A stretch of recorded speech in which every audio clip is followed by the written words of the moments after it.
What's up guys, it's Rowan here from Smart TV.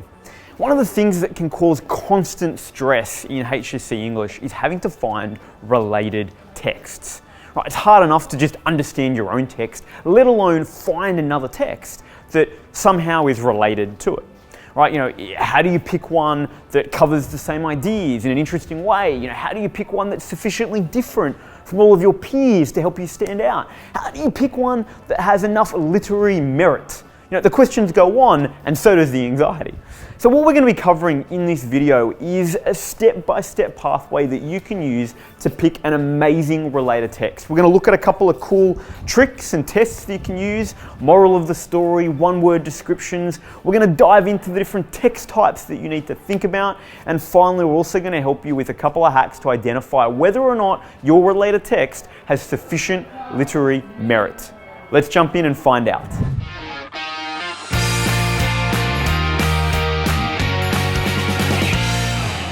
What is a related text? Let's clear that up. And the key is in the word related. If we think about it for a moment, you've got family members, maybe a cousin, an uncle, a niece, a nephew. No, you wouldn't have a niece or nephew yet. Just a cousin or an uncle, right?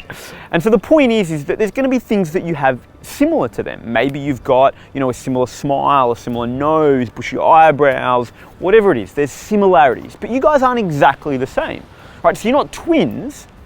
You're related, there's similarities, but there are also major differences as well.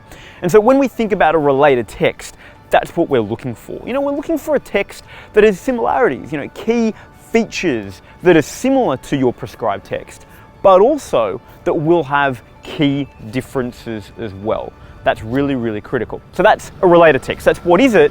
Now we need to work out how you can find one. So step number one, we need to find topic themes.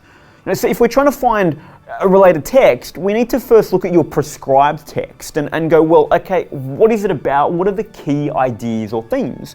So we can then find another text that maybe has similar ideas or themes, or looks at them in a different way, but it's got some similarities. Remember that idea of relatedness, that's what we're aiming for here. Now, there's some simple ways that you can do this. In fact, we've got two really great little exercises that you can do for your prescribed text that will help you work out what the sort of key ideas are, and then you can also run these on possibly your choice of related text to make sure that you've got the right fit.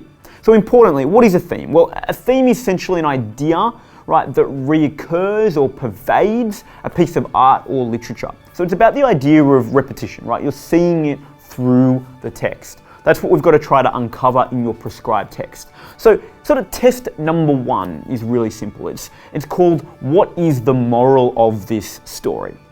So what I want you to do is I want you to look at your prescribed text and ask yourself that question. As you read it or watch it, ask yourself, what is the moral of this story? So for example, if we use Billy Elliot, which is one of the prescribed texts under the new HSC English syllabus for text and human experience, which is the common module. If we ask, what is the moral of this story? You could say that, well, one, prejudice can be overcome. Right? The story is an example of that. Or perhaps two, that the moral is that family relationships are difficult to navigate, but ultimately they are what matters, right? So you've got a couple of morals that you can pull out from this. So that's what the first thing you can do, the moral of the story. Do that for your prescribed, do it for the text that you're thinking of doing for your related, and then step back and go, well, are these similar, right? Is there a connection here? Now, the second test that you can use is super simple, and it's called the one-word description test. And it's where you look, and there's a couple of questions you're going to ask yourself about the text, and you've got to just give a one-word response in answer to that question. And the one-word answers are then going to tell you sort of these ideas, these reoccurring sort of things that pervade a text, and it'll help you match these up. So the three questions are really simply, what is the text about? If you had to pick in a single word, what would it be? Question number two, what difficulties does the persona face? Ultimately, in every text, there's always difficulties and challenges the main persona has to go through. So what are they? And then question number three is, well, how do they overcome them? Again, in most texts, there will be a journey of overcoming the difficulties and challenges. So 3 simple questions, I'm going to repeat them. What is the text about? Number 2, what are the main challenges the persona experiences?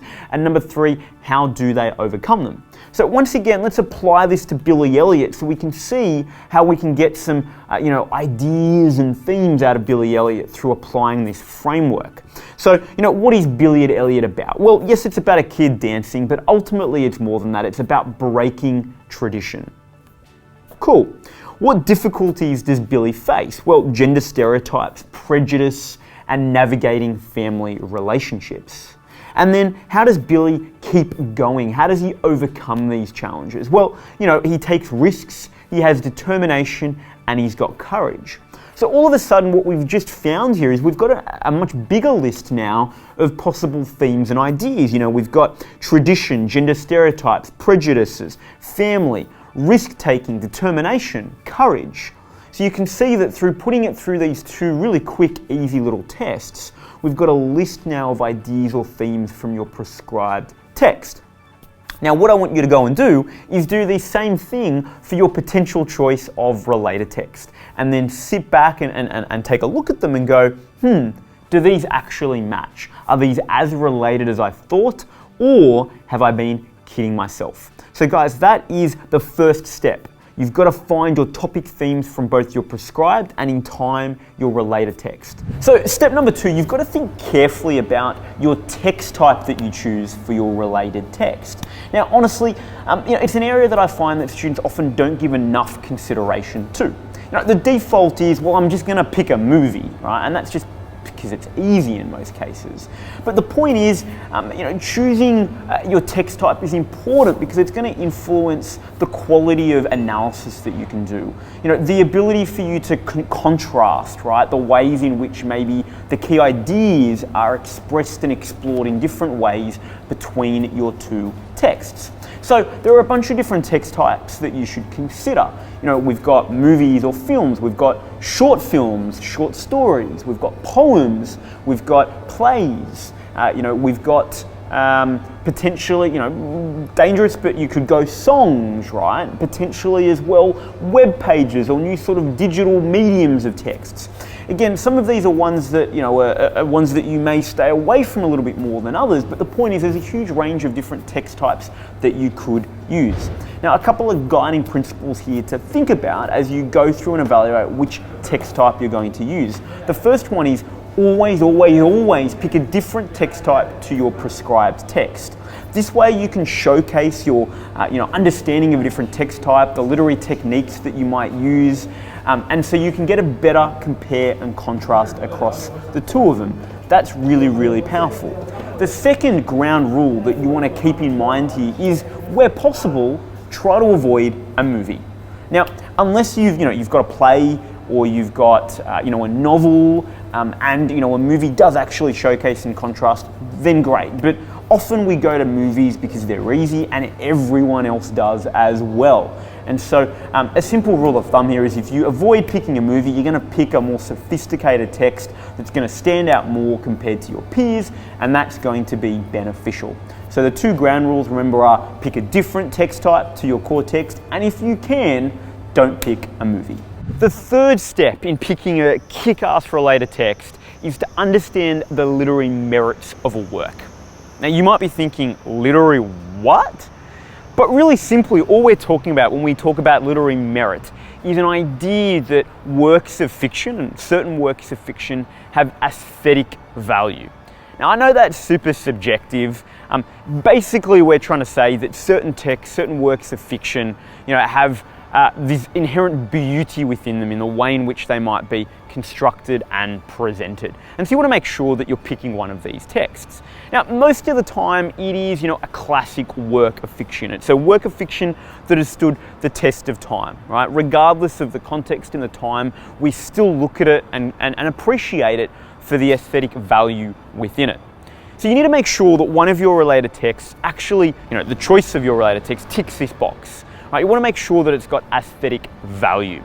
Now, there's a couple of easy ways, and we've got some cheats that you can use to make sure that the text that you select fits this criteria. So for example, if you're thinking about picking a movie, the simplest thing that you can do is go and look at every single film or movie that has won an Oscar for either Best Picture or Screenplay. If you're going to pick a movie, try to pick one from that list, right? Because you're going to know that it's got aesthetic value. If you're thinking about doing, poetry, for example, one of the things that you can do is you can identify, prestigious poetry competitions and awards that exist and find the list of the winners of that award. So as an example, there is the Griffin Poetry Prize. So you could look at the past winners of the Griffin Poetry Prize and use that as an indication of, who you might select. Or you could even just be really simple and do a top 100 poets and see the list that it produces and use that as an example. You might be deciding to do a play. And of course, anything by Shakespeare is probably a good start, but I'm mindful that Shakespeare can be quite a big task to get your teeth into. So given that we're talking HSC English, one of the best things that you can do is see if you can find an Australian playwright. Markers really love that, and so you could simply do a search, Australia's best playwrights, Australia's most successful playwrights, and see what comes up and use that as a starting point in terms of playwrights that you might actually focus upon in choosing your related text. If you're doing novels, one of the simplest things that you can do here is go and look at the Man Booker Prize and look at all the winners for the Man Booker Prize and pick one of them. Or at least go and look at top 100 books, top 100 fiction books, whether or not it's, the Wall Street Journal, the New York Times lists. Again, these guys have grouped a great set of books that you can go through and use. And of course, if it's short stories, there are also global short story prizes that you can use. Point being, go and look at best of lists. Use those best of lists, and then taking steps 1 and 2 in identifying, the themes and the text type that you want to go and look through these lists to find a text that you can use for your related text. So guys, there we have it. The 3 steps that you need to find an incredible related text for HSC English. If you have any questions about how to find a related text that we haven't been able to answer in this video, leave them in the comments below. One of our incredible team of English tutors and teachers will be able to get back to you and give you some guidance below. Of course, if you haven't, hit that subscribe button. We do videos every single week, so I will see you next week.